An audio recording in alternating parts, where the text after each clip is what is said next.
As promised, this is a module that answers the question, where can I find it on my machine? So what we had prepared was an answer to that question following each of the three challenges that we discussed at the SIG at AGS 2018. As some of this material was actually presented at that meeting, some of it we didn't have time for. So this is the common clinical paradigm, and we suggested that the first challenge, based on the first challenge, you want to include visual fields with finer grid points or modified 24-2, and more appropriate for the, or I should say more apropos for the current discussion, the OCT should include cube scans of the macula and retinal ganglion cell thickness, and preferably also probability maps. So the question is, are there retinal ganglion cell thickness and or probability maps on my OCT machine? So that's the question. So the most common report probably viewed around the world, and certainly in the US, is this ZEISS report that's based on a cube scan of the disc using the Cirrus spectral domain machine. Now, if you only do a cube scan of the disc, then obviously you can't have information about the macula. However, here's a ZEISS report that's based upon a cube scan of the disc and a separate cube scan of the macula. It does have here a ganglion cell probability plot, and I'll point that out in detail next. So here is that PanoMap report. It requires a 6x6 cube scan of both the macula and the disc, and I believe the forum software. So this is not the same eye. This is not the same eye, but it illustrates where the macula cube scan is and where the disc cube scan should be. And you can see that this is retinal nerve fiber layer thickness. That's for each of these scans. Here's a derived circumpapillary thickness plot in T-SNP. They keep saying they may come out with NSTIN. I haven't seen it yet. It won't happen until you, the user, agitate for it. So this is the retinal nerve fiber layer thickness for those two scans. This is the probability map. That's the probability map for the retinal nerve fiber layer. That's the probability map for the retinal ganglion cell plus anaplexiform layer. All right, now again, this is in T-SNP here, right? So that this defect here is associated with that, and it's about here, or better illustrated, it's about there on the T-SNP plot. It would be here on an instant plot. All right, TopCon, because we've worked with TopCon, and again, I have a commercial relationship with TopCon, although I get nothing for if you use this particular report, or if you use their machine, in fact. It's based on one scan. The scan is a wide field scan that's 9 millimeters by 12 millimeters. It's got 256 B scans in it. Each of the B scans have 512 points, or A scans. So that's what one of the scans looks like through the macula of a healthy individual. And from it, we can get retinal nerve fiber layer thickness, and we can get retinal ganglion cell plus anaplexiform layer thickness, and produce that report up here. It doesn't do a circle scan. Like the ZEISS, it doesn't do a separate circle scan. It derives a circle scan, and that's what it looks like up here. Okay, now, based on our lab report or the TopCon report, they're both the same. We developed these probability maps here and here. Again, this is NSTIN plot here. So that's NSTIN. So this defect here corresponds to this defect right here, and you can see this is the macula. This is in retinal view, and its thickness. We turn it into probability map by comparing it to normals, and present it in field view, so it's flipped along the horizontal meridian.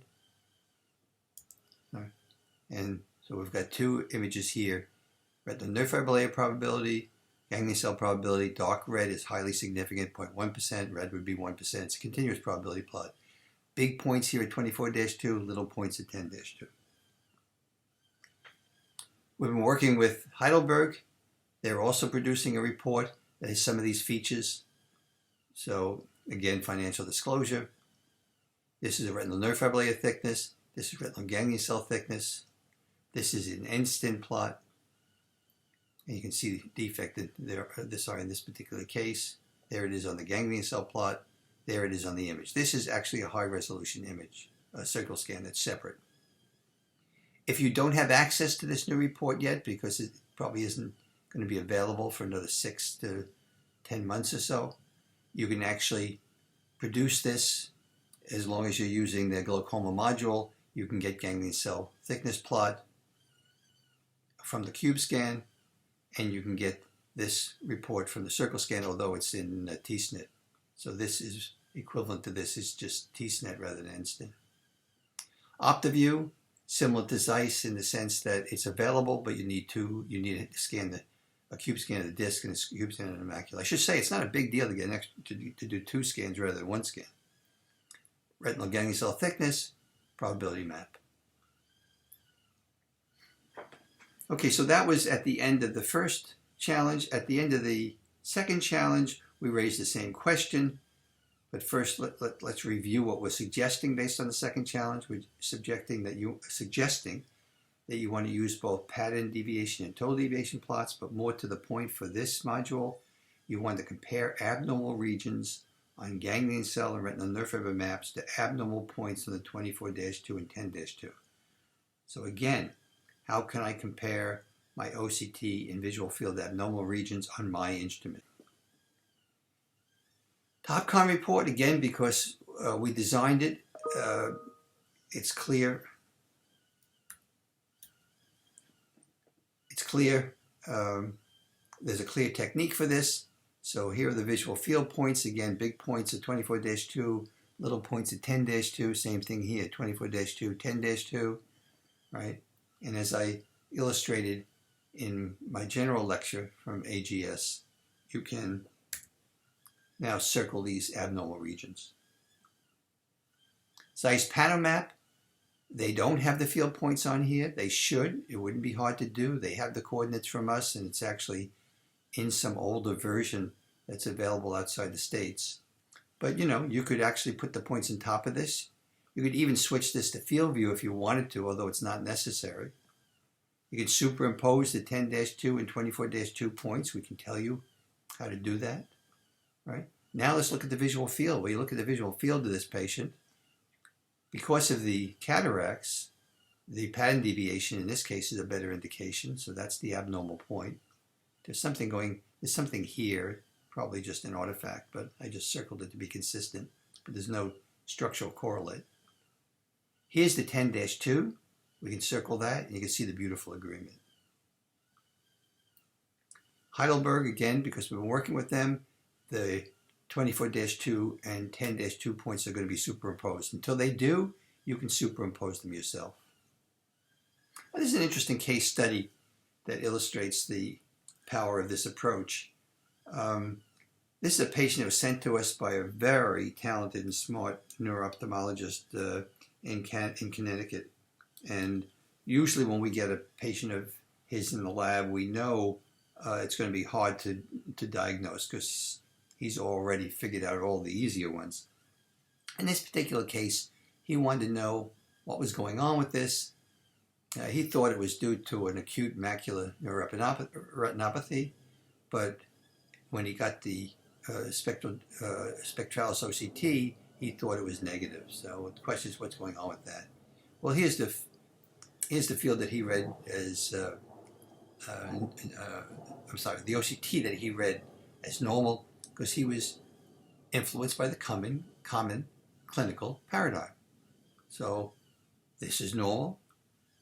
Global thickness is normal. Well, what about this? Does everything look normal to you? Well, look at that divot right there. You blow it up, that is right smack in our macular vulnerability zone, because this is a T-SNIT curve. T-snit curve. All right, so suppose he had our new report instead. Well, then he would circle this. He would circle this, and he'd say, oh, well, retinal nerve fiber layer sure looks like this is an optic neuropathy of some kind. Oh, there's 10-2. Let's circle that. Well, look at that. There's our explanation. It is optic nerve, probably glaucoma, but it's certainly not retina. With existing reports, he could have just looked at this, which again is this is a T-snit version of that, and you can see the defect right here, and it's in our macular vulnerability zone.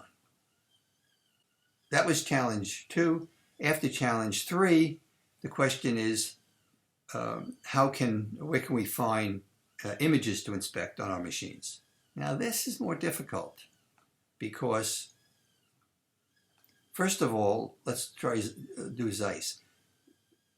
They no longer routinely do a circle scan, so you don't have a high resolution image. If you double click on this, you can blow this up. This can be used, but it's not great. They could make this better actually if they did what we do for our lab report and use an annulus rather than a thin line, or a thicker annulus if they already use an annulus, to get some spatial averaging here. Well, in any case, that's the best you can do. On the TopCon report, this is also a derived image. It's not as good as a circle image. I'd like to see an option for a circle image here, but this is very good.